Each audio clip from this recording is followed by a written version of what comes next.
പാർലമെന്റിലെ പുക പ്രതിഷേധവും സുരക്ഷാ വീഴ്ചയും ഗൌരവത്തോടെയാണ് നോക്കിക്കാണുന്നതെന്ന് പ്രധാനമന്ത്രി നരേന്ദ്രമോദി.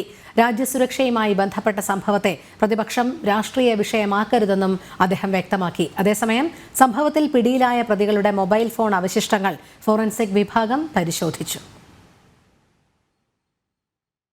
പാർലമെന്റിലുണ്ടായ പുക പ്രതിഷേധം ഗുരുതരമായ സംഭവമാണെന്നും സുരക്ഷാ വീഴ്ച നിസ്സാരമായി കാണാൻ സാധിക്കില്ലെന്നും പ്രധാനമന്ത്രി നരേന്ദ്രമോദി വ്യക്തമാക്കി.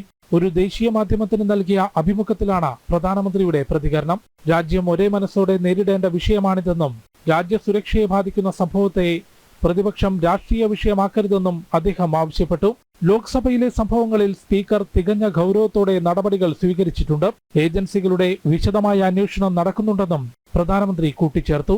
അതേസമയം സംഭവത്തിൽ കസ്റ്റഡിയിലുള്ള 6 പ്രതികളെ ചോദ്യം ചെയ്യുന്നത് തുടരുകയാണ്. പ്രതികൾക്ക് ലഭിച്ച സാമ്പത്തിക സഹായം സംബന്ധിച്ചും അന്വേഷണം നടക്കുന്നുണ്ട്.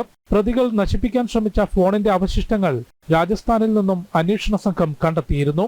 ഫോറൻസിക് വിഭാഗം ഫോൺ അവശിഷ്ടങ്ങൾ പരിശോധിക്കുന്നതിലൂടെ നിർണായക വിവരങ്ങൾ ലഭിക്കുമെന്നാണ് അന്വേഷണ സംഘത്തിന്റെ പ്രതീക്ഷ. ജനം, ഡൽഹി.